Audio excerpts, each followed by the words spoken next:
નમસ્કાર મિત્રો, હું મોહન ગઢવી ગુજરાતી દુનિયા યુટ્યુબ ચેનલમાં ફરી એકવાર આપ સૌ મિત્રોનો હાર્દિક સ્વાગત કરું છું. મિત્રો, ચારે બાજુ અંધકાર જ અંધકાર. શું ખરેખર 7 દિવસો સુધી આ ધરતી ઉપર અંધકાર છવાઈ જશે?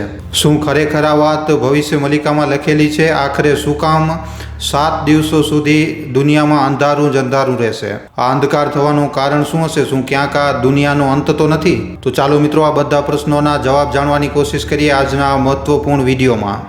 7 દિવસ અને 7 રાતો સુધી ડાર્કનેસ, અંધારું બધી જગ્યાએ. હરેક ગલી, હરેક ઘરમાં ખાલી અને ખાલી અંધારું જોવા મળશે. લોકો આ અંધારામાંથી નીકળવાની કોશિશ કરશે, ઘણા બધા પ્રયત્નો કરશે, એકદમ થાકી જશે, હારી જશે, પણ આ અંધારું જશે નહીં. આખી દુનિયાના લોકો પહેલી વાર 7 દિવસો સુધી અંધકારમાં જીવન જીવશે. હરેક વ્યક્તિ એ જ વાટ જોઈ રહ્યો હશે કે ક્યારે ચમકતી નવી સવાર થાય અને ક્યારે એમની આંખો અંધારામાંથી અજવાળાને જુએ. આ 7 દિવસો અને 7 રાતો હરેક વ્યક્તિને પોતાના એના જીવનમાં એક નવી શીખ અને એક નવો એક્સપિરિયન્સ આપીને જશે. મિત્રો, તમે વિચારી રહ્યા હશો કે અમે આવું કેવી રીતે બોલી રહ્યા છીએ, પણ મિત્રો તમને જણાવી દઈએ કે આ અમે નહીં, પણ એક સંતે પોતાની યોગ શક્તિ ઉપર પોતાની ભવિષ્યવાણીમાં લખ્યું છે આ વાતને. અને મિત્રો, આ સંત બીજા કોઈ નહીં પણ આપણા ભારતના ઓડિશાના મહાન સંત અચ્યુતાનંદ દાસ મહારાજજી છે. આમ તો મિત્રો ઘણા જો ઓછા લોકો હશે જે સંત અચ્યુતાનંદ દાસ મહારાજજીના વિષયમાં નહીં જાણતા હોય, પણ જે લોકો નથી જાણતા એમને જણાવી દઈએ કે આ 16મી સદીના કવિ દ્રષ્ટા અને વૈષ્ણવ સંત હતા. એમણે પોતાની યોગ શક્તિ અને પોતાના બુદ્ધિબળથી, પોતાની તપસ્યાથી એક પુસ્તક લખી હતી અને આ પુસ્તકનું નામ છે ભવિષ્ય મલિકા. મિત્રો, ભવિષ્ય મલિકા એ જ પુસ્તક છે જેમાં આપણા ભારત દેશથી કરી અને આખી દુનિયાની માહિતી આ પુસ્તકમાં મળે છે. આ પુસ્તકમાં ઘણી એવી વાતો લખાયેલી છે જેને જાણીને તમારા એકદમ હોશ ઉડી જશે. અને આવી જ રીતની હોશ ઉડાવનારી ભવિષ્યવાણીઓમાં ધરતી ઉપર 7 દિવસ અને 7 રાતો સુધી અંધકાર રહેવાની ભવિષ્યવાણી પણ લખવામાં આવી છે. આ ભવિષ્યવાણી પણ આ કિતાબમાં લખેલી છે. મિત્રો, આમ તો આપણે બધા જાણીએ છીએ કે એક ને એક દિવસ આ દુનિયાનો અંત તો થવાનો જ છે.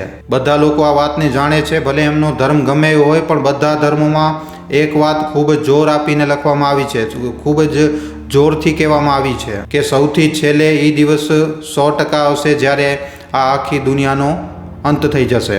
જ્યારે આ પૃથ્વી ઉપર અધર્મનો રાજ વધે છે, સજ્જનો અને સાધુઓની રક્ષા કરવા માટે અને પૃથ્વી ઉપરથી પાપનો નાશ કરવા માટે ભગવાન જરૂર આવે છે. પાપોનો નાશ કરીને સંસારમાં ફરી એકવાર ધર્મની સ્થાપના કરવા માટે ભગવાન આ સંસારમાં અવતાર લે છે.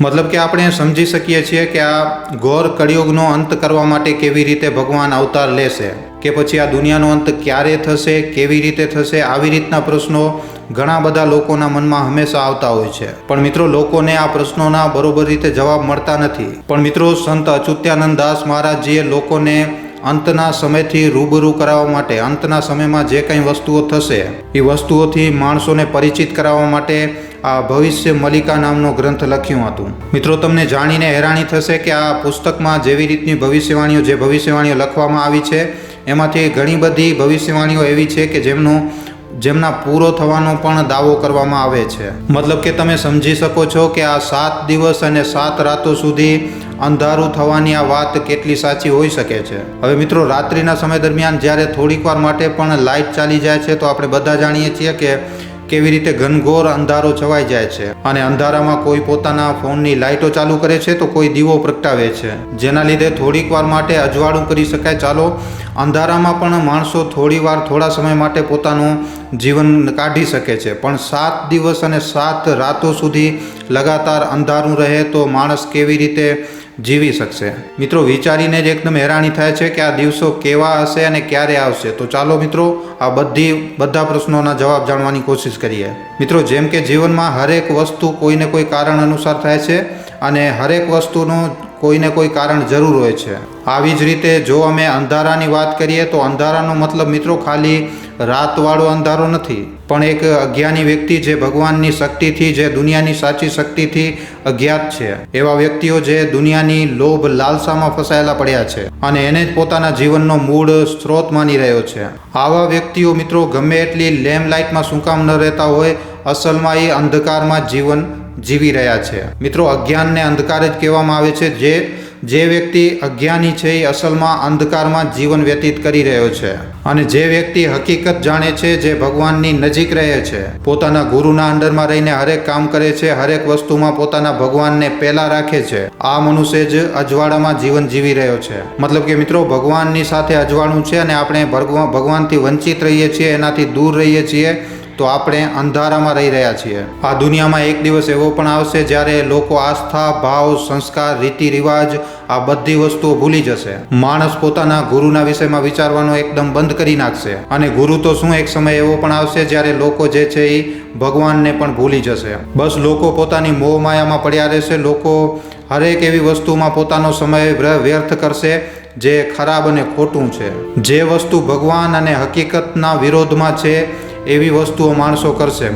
માણસનો દુશ્મન બની જશે. એકબીજાથી બળવું, દુશ્મની રાખવું, ચોરી ચપાટી કરવી, લૂંટપાટ કરવી, આવા બધા પ્રકારના ખોટામાં ખોટા અને ખરાબમાં ખરાબ કામો કળિયુગનો માણસ કરશે. અને મિત્રો, આજ તો અંધકાર છે. આજના વર્તમાન સમયને આપણે જોઈ જ રહ્યા છીએ કે કેવી રીતે દુનિયા જે છે એ એકદમ ઝડપથી બદલી રહી છે. આજની તારીખમાં લોકો કેટલા બદલી ગયા છે. હરેક વ્યક્તિ એકદમ પોતાના વિષયમાં જ વિચારી રહ્યો છે. પણ હજી આજના સમયમાં પણ ભગવાનમાં આસ્થા રાખવાવાળા લોકો આ ધરતી ઉપર હજી પણ છે. પણ જ્યારે આ ધરતીનો પાપ વધતા વધતા એટલો ભયંકર વધી જશે કે આ ધરતી પાપનો ભાર ઉપાડી નહીં શકે, અને ત્યારે ફરી એકવાર ભગવાન કલ્કીનો અવતાર લઈ અને ફરી એકવાર આ ધરતી ઉપર આવશે.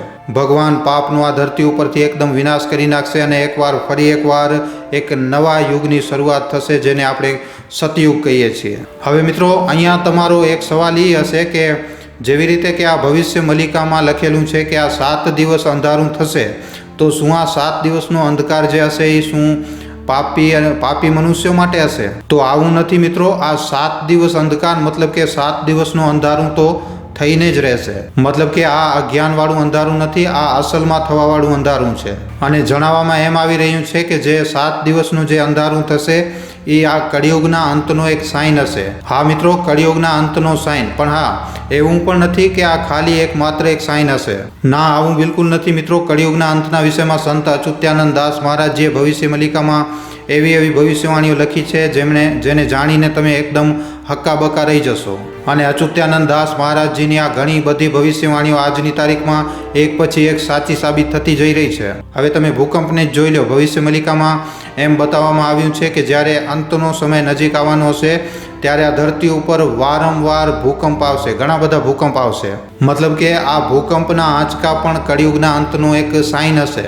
અને જેમ કે મિત્રો, તમે ટીવીમાં અને ખબરોમાં સાંભળી જ રહ્યા હશો કે વિદેશોમાં અને આપણા ભારત દેશમાં પણ ક્યાંક ને ક્યાંક ભૂકંપના ઝટકા તો લગાતાર આવી જ રહ્યા છે. વર્ષે દર વર્ષે ભૂકંપના ઝટકાઓનું પ્રમાણ વધી રહ્યું છે. ખાલી આપણા ભારત દેશમાં નહીં પણ આખી દુનિયામાં ભૂકંપ વધી રહ્યા છે. મતલબ કે આ હિસાબે જોઈએ તો તમે સમજી શકો છો કે હવે આપણે અંતના કેટલો નજીક આવી ચૂક્યા છીએ. અને મિત્રો, આ તો હજી કાંઈ પણ નથી. અંતના સમયની જે આપદાઓ હશે એ આનાથી પણ વધારે ખૂબ જ અતિ ભયંકર હશે. એક એવો પણ સમય આવશે કે જ્યારે લોકો ખાવા પીવા માટે પણ તરસશે અને તરસીને એનો જીવ નીકળી જશે, મરી જશે તો પણ એને ખાવાનું નહીં મળે. બધી બાજુ દુનિયામાં ચારે બાજુ ભયંકર ભૂખમરી જોવા મળશે. એવી ભૂખમરી જે હજી સુધી દુનિયાએ ક્યારે પણ જોઈ નહીં હોય. કહેવામાં આવી રહ્યું છે કે ચારે બાજુ બરફ જ બરફ હશે, બધી જગ્યાએ બરફ હશે. અને આવામાં જ્યારે બીજી કોઈ પણ વસ્તુ આ દુનિયામાં નહીં હોય ત્યારે ખાવા માટે લોકો બરફને જ ખાવા લાગશે.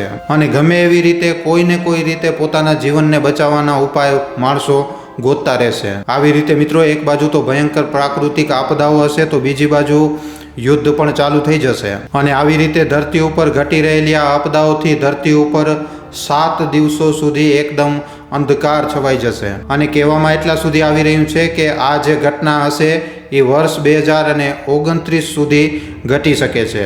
મતલબ કે મિત્રો, તમે સમજી શકો છો કે આ આપદા, અંધકાર ગમે ત્યારે ગમે ત્યાં આવી શકે છે. તો મિત્રો, આજનો આ વિડીયો તમને કેવો લાગ્યો છે અને આ 7 દિવસના અંધકાર ઉપર તમારું શું કહેવું છે અમને નીચે કોમેન્ટ સેક્શનમાં લખીને જણાવવા ખાસ વિનંતી.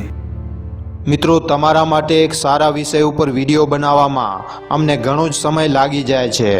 માટે આ વિડીયોના બદલે અમે તમારા પાસેથી એક લાઈક અને એક શેરની આશા જરૂર રાખીએ છીએ. કારણ કે તમારી એક લાઈક અને એક શેર અમને આવા જ જાણકારીસભર વિડીયો બનાવવાની પ્રેરણા આપે છે. માટે જો આ વિડીયો તમને પસંદ આવ્યો હોય તો આ વિડીયોને લાઈક કરીને તમારા મિત્રો અને પરિજનો સાથે શેર કરવા ખાસ વિનંતી. અને જો તમે અમારા ગુજરાતી દુનિયા નામના યુટ્યુબ ચેનલ ઉપર પહેલીવાર આવ્યા છો તો હમણાં જ આ ચેનલને સબસ્ક્રાઈબ કરી લેજો. સબસ્ક્રાઈબ કર્યા બાદ બાજુમાં જે બેલ આઇકન જે ઘંટડીનું નિશાન આવે એને દબાવી નાખજો, જેનાથી અમારા દરેક વિડીયોની જાણકારી તમને નોટિફિકેશનના માધ્યમથી મળતી રહે. આખો વિડીયો જોવા બદલ આભાર. હવે આપણે મળીશું એક આવા જ નવા જાણકારીસભર વિડીયોમાં. ધન્યવાદ.